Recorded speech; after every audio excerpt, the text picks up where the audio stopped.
Gençler merhaba. Nasılsınız? Siz olmasın. Kaybolduk galiba. Benim adım da Fatih, birlikte Çanakkale'yiz zaten. Üç kardeşler, birimiz orada. Son zamanlarda biliyorsunuz enerji çok ön planda. Aslında bizim nefsani duygularımızı ön plana geçmiş oluyoruz. Onlar da bizim bütün hayatımıza sirayet. Ticaretimize de sirayet. Herkesin düşüncesi farklı olabilir. Siz benim düşünceme katılmak zorunda değilsiniz, ben sizinkine katılmak zorunda değilim ya da ben sizi bir tarafa doğru gitmeye zorlayamam. Buna hakkım yok. Allah size de akıl vermiş, siz kendinize göre bir muhakeme yaparsınız, kendi yolunuzu çizersiniz. Ama bir şunu söylüyoruz. Şimdi eğer aşkın bir şey varsa, müteal, her şeyin üstünde hepimizin tanrısı olan, hepimizin ilahı olan, hepimizin yaratıcısı olan Allah-u Teala bir kural koymuşsa onu bizim değiştirme, bizim onun zıddına bir şey söyleme gibi bir haddimiz olmamalı diyoruz. Şimdi Allah bizi kardeş kılmış. Bizim bu memlekette yaşayan insanların hepsi aynı inançta değil ama insanlarımızın %90 küsuru İslam inancına mensup. Mezhebi farklılıklar olabilir. O farklı mezheptekiler de hepsi Allah'ın varlığını kabul ediyor mu? Peki Allah'ın yaratıcı, üstün, müteal, aşkın olduğu kabul ediliyor mu? Evet. O bizim gibi değil, beşer değil yani. Öyleyse şimdi o kardeşliğin ölçüsünü koymuşsa, bu dinin peygamberi Allah Resulü Aleyhisselatü Vesselam Efendimiz veda hutbesinde o artık veda ediyor. Belki tebliğinin özetini sunuyor o 23 yıllık peygamberlik hayatında. Orada birkaç şey söylüyor. Söylediği şeylerden bir tanesi de ey insanlar işte hepiniz Adem'densiniz, Adem de topraktandır. Arabın Arap olmayana, araba bir üstünlüğü yoktur. Üstünlük ancak takva iledir diyor. Yani yine insanların bir tek kökten geldiğini, insanların yaratılışta birbirinin eşi olduğunu, inananların dinde, inançta birbirinin kardeşi olduğuna dair bu hükümler herkesin kabul ettiği hükümler olmalı değil. Öyleyse biz diyoruz ki kim bu ölçüyü değiştirirse o haddini aşmıştır. Biz sadece bunu kendimize ölçü kılsak, sadece rehber edinsek, desek ki Allah bizim için kardeşliğin ölçüsünü koymuş. Allah'ın bana kardeş kıldığı, kardeşlik hukukuna riayet etmese de, o ölçünün dışına çıksa da ben çıkmayacağım kardeşim. Çünkü ben hesabı Allah'a vereceğim.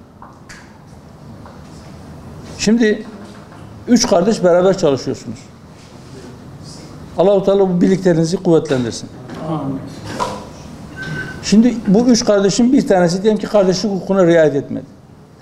Yanlış yaptı. İnşallah öyle bir şey olmaz da.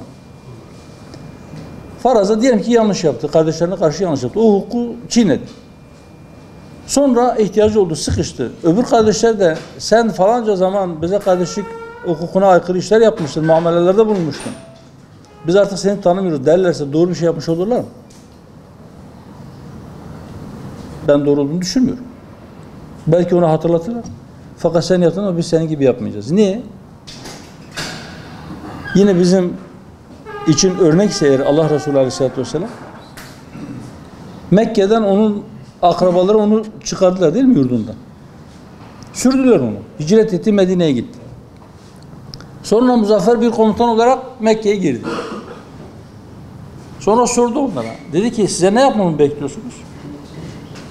Ne yaptı? Şunu yaptı. Dedi ki ben de kardeşim Yusuf'un dediği gibi diyorum. Gidin serbestsiniz. Allah sizi affetsin. Ne yapmıştı Yusuf, kardeşi Yusuf? Hazreti Yusuf kardeşleri tarafından kuyuya atılmıştı. Değil mi? Sonra köle olarak satılmıştı. Başına gelen o musibetlerin tamamı o hikayeyle başlıyor. Kardeşlerin onu kuyuya atmasıyla. Sonra o Mısır'da iktidar sahibi oldu. Sonra kardeşleri ona muhtaç oldu. Ne yaptı kardeşlerine? Ceza mı verdi? Dedi ki Allah sizi affetsin. Gidin de serbestsiniz. Ben size bir şey yapmayacağım.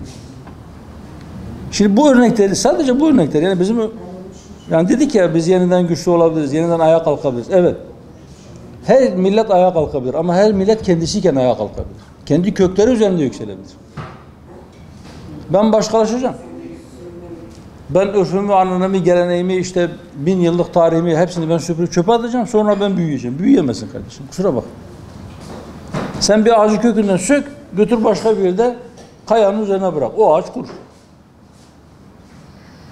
O çınarın gölge vermesi, o çınarın dal vermesi, yaprak vermesi ancak kendi köklerin üzerinde kalması şartına bağlıdır.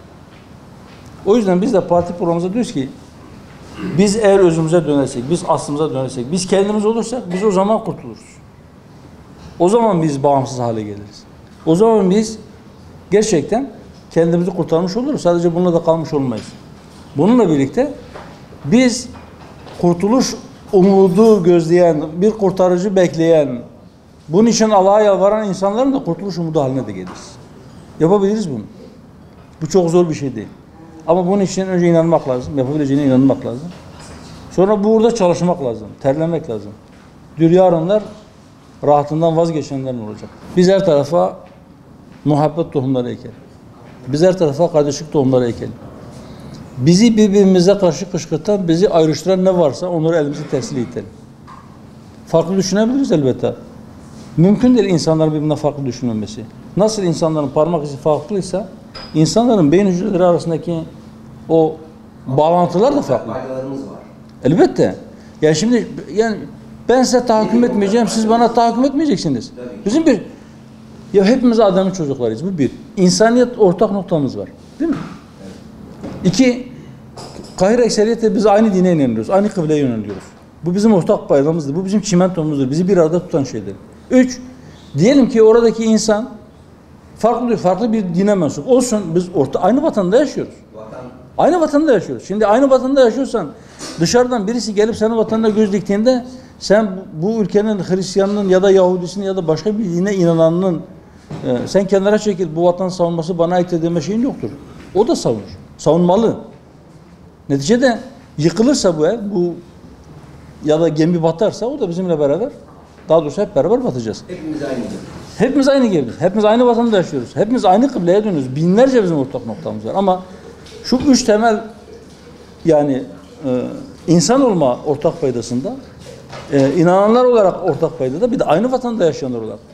Bu üç payda bizi bir arada tutmaya yeter. Bırakın insanlar birbirinden bazı meselelerde, detaylarda farklı düşünsünler. Bakın biz diyoruz ki sakın gevşeklik göstermeyin. Sakın. Bu iş zaten bitti. 49,5 yarım puan, yok 49,5 o seçimde kaldı. Biz 14 Mayıs'tan daha kararlı ve daha diri bir şekilde daha erken bir saatte inşallah gidelim sanatlar. İşte maskelerini çıkarttılar. Çıkardılar mı? Seçimden sonraki gün o sevgi pıtırcıkları nasıl sertleşti? Nasıl yumruklarını sıktılar? Bunu bizden aldı.